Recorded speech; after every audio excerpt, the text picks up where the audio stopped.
जय जगन्नाथ जय Shriram welcome to heart of education YouTube channel. तो टॉपिक रहिबो कौन कौन कैरियर आफ्टर बीएससी नर्सिंग।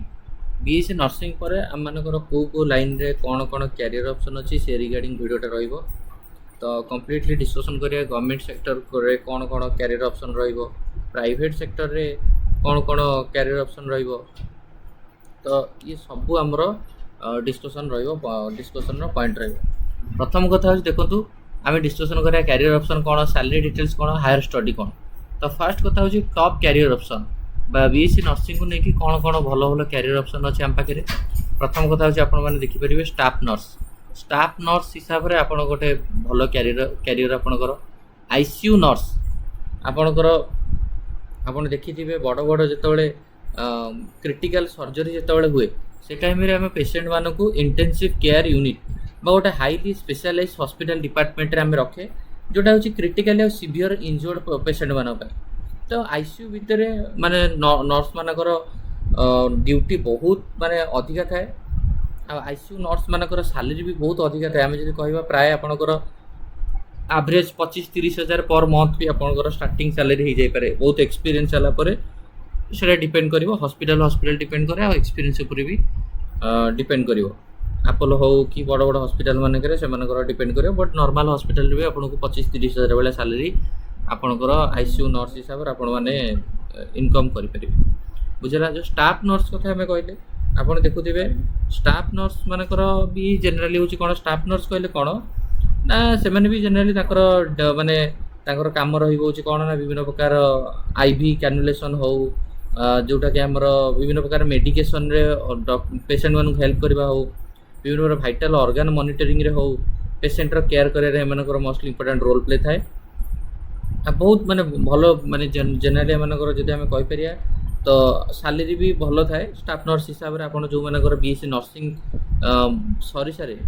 सरला से आज स्टाफ नर्स हिसाब से भी जेनराली जॉइन करेंगे। स्टाफ नर्स 15,000-20,000 एवरेज ये चले।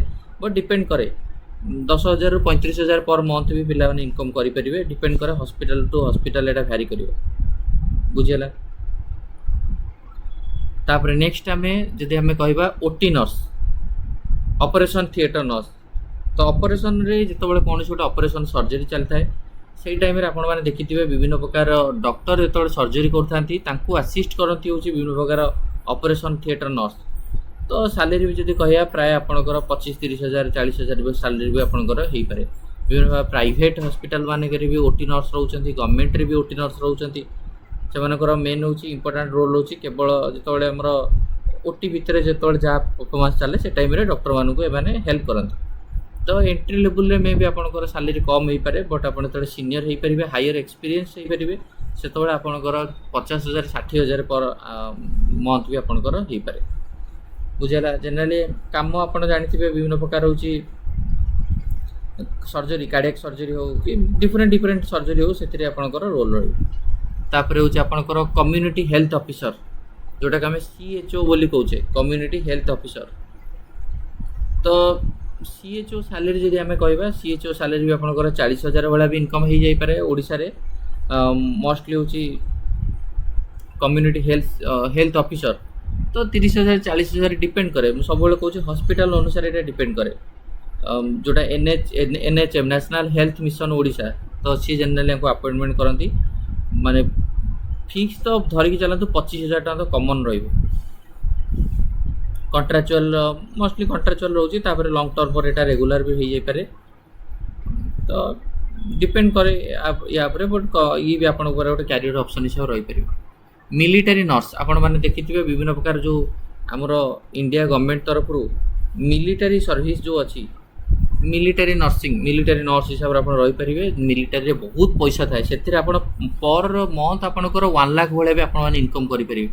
माने पर आनम आप 12 लक्ष 15 लक्ष भी इनकम कर 10 ରୁ 12 लक्ष मंथली स्टार्टिंग ये आपंकर 50,000 प्लस स्टार्टिंग मिलिटारी नर्सटा। कारण यही नर्स यही जो पोस्टा सबुठ गोटे भल डिमांडिंग पोस्टा माने मिनिमम तो धरिक चलते आप 50,000 प्लस 80,000 70,000 यही भाया स्टार्टिंग आपंकर लेवल 10 पे आपने ये करेंगे। बेसिक पे आपंकर मे भी 56,000 ये भाया पारे। तो भल सैलरी यहाँ आपंकर मिलिटारी सर्विस पेटा बहुत बढ़िया। आदि भल थाए आपंकर रही आपन को माने मिलिबो नर्सिंग अलाउंस अच्छी ट्रांसपेरेंट अलाउंस अच्छी टीए डी आम जोटा कहे माने डियरनेस अलाउंस अच्छी आपंकर हाउस रेंट अलाउंस अच्छी एचआरआई भी मिल आपको नर्सिंग अलाउंस मिल ये गोटे इंपोर्टेंट तापर आप गवर्नमेंट सेक्टर तो आप जानते एम्स नर्सिंग ऑफिसर ଆପଣ ବିଭିନ୍ନ ପ୍ରକାର ଯେଉଁ NORCET ଏକ୍ଜାମ୍ ହେଉଛି nursing officer recruitment common entrance test ତ ସେ ଏକ୍ଜାମ୍ ଦେଇକି ଆପଣମାନେ ଏମ୍ସ ନର୍ସିଂ ଅଫିସର ହିସାବରେ ଜଏନ୍ କରିପାରିବେ ଆଉ ଏମ୍ସ ନର୍ସିଂ ଅଫିସରର ସାଲେରୀ ଯଦି ଆପଣ କହିବେ ମନ୍ଥଲି ଆପଣ ମିନିମମ୍ 60-65 ହଜାର ଭଳିଆ ଇନକମ୍ କରିବେ ପ୍ଲସ୍ 60-65 କମ୍ ମାନେ ବେସିକ୍ ପେ 44,900 ମାନେ ଭାବନ୍ତୁ ଯଦି ଏମ୍ସ ନର୍ସିଂ ଅଫିସରର ସାଲେରୀ ତ ନିହାତି ରୂପରେ ଆପଣଙ୍କର 65,000-70,000 এইভাবে भी इनकम पर मंथ आप इनकम करेंगे ता सहित आपको सेमती मुझे जोटा कहली डीए माने आप डियरनेस अलाउंस हो हाउस रेंट अलाउंस मिल ट्रांसपेरेंट अलाउंस भी मिलवार बहुत चांस अच्छे गोटे मिल भल पोस्टिंगटा हूँ AIIMS nursing officer railway nurse आपण मैंने जमी आपको मुझे कहली मिलिटारी नर्स सेमती आपण मान रेलवे नर्स भी अच्छी आपणकर रेलवे नर्सिंग ऑफिसर सालेरी माने भी आप 60,000-65,000 धरी चलते से बेसिक पे लेवल से 7 44,900 भाई आप बेसिक पे मिल नर्सिंग सुपरटेंडेंट हिसाब से माने रे माने रेलवे नर्सिंग ऑफिसर मानक आम नर्सिंग सुपरटेंडेंट बोली कहूँ बढ़िया सालेरी 60-65,000 सालेरी तापर ESIS हॉस्पिटल मानक जापर ESIS nurse ESIS nursing officer requirement बाहर ESIS nursing officer staff nurse एमती बाहर तो ये भी आप निहत रूप से ESIS स्टाफ नर्स पोस्टिंग बाहर आर वैकेंसी बाहर आपको पकईकि भी जॉब कर स्टेट गवर्नमेंट हॉस्पिटल विभिन्न प्रकार आम ओडिशा जो सब स्टेट गवर्नमेंट अच्छी स्टेट गवर्नमेंट हॉस्पिटल मानक निहत रूप से जॉइन करेंगे स्टेट गवर्नमेंट जो गवर्नमेंट हॉस्पिटल मानक जॉइन कर भल पोस्टिंग रही हायर स्टडी करेंगे MSc नर्सिंग करेंगे BSc नर्सिंग पर आप MSc नर्सिंग जमती आप BSc नर्सिंग करमती आप MSc नर्सिंग कोर्स करेंगे आ MSc नर्सिंगटा हूँ 2 वर्ष PG कोर्सटा यहाँ मैंने आप 4टा सेमिस्टर रे गोटे वर्ष गोटे एकाडेमिक ईयर 2टा सेमिस्टर रो सेमिस्टर आप पूरा 4टा semester total theory practical BSc nursing सरला MSc नर्सिंग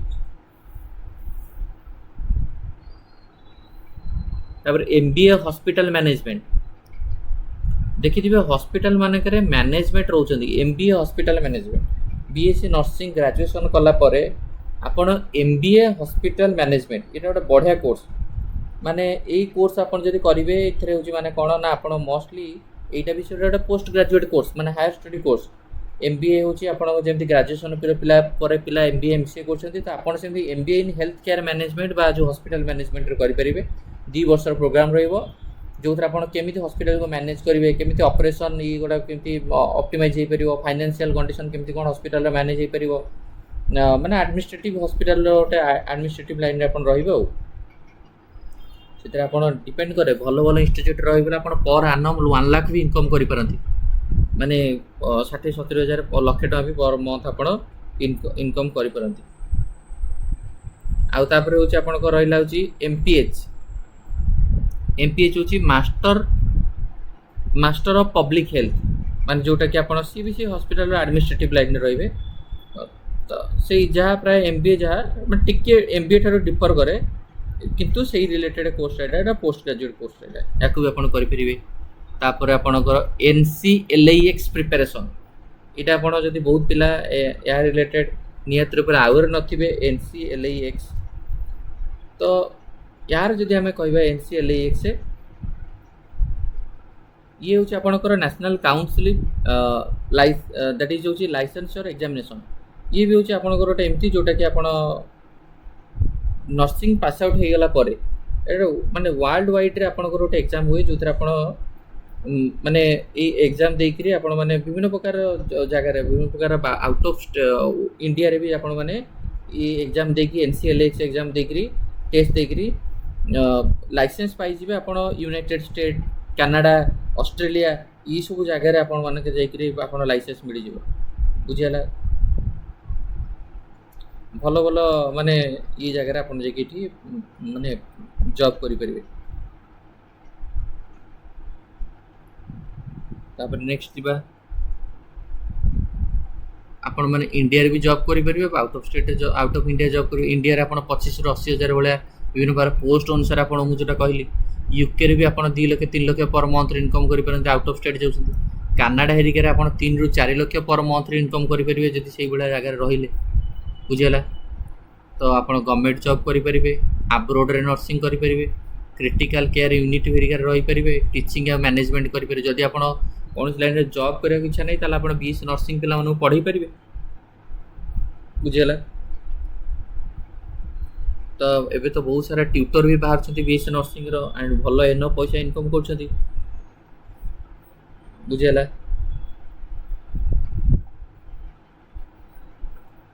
तो ये भी आपन पाखे गोटे बढ़िया ऑप्शन बुझेला। तो ये सब हूँ आप डिफरेंट डिफरेंट अच्छी आउट ऑफ स्टेट को आपने जापरेंगे लाइक NCLEX एग्जाम देकरी USA कनाडा जर्मनी ऑस्ट्रेलिया ये सब जगह हायर स्टडी माने जगह आप भी पढ़ी पारे बुझेला। So these are the career option after BSc nursing. BSc nursing किसी खराब नुह, तो आपण मैंने यहाँ माइंड रखिपारे। तो ये वीडियो को एंड करवा। Heart of education YouTube channel जोड़े था। ऑल डिटेल इनफॉरमेशन आपको ये चैनल प्रोवाइड करा। थैंक यू, धन्यवाद।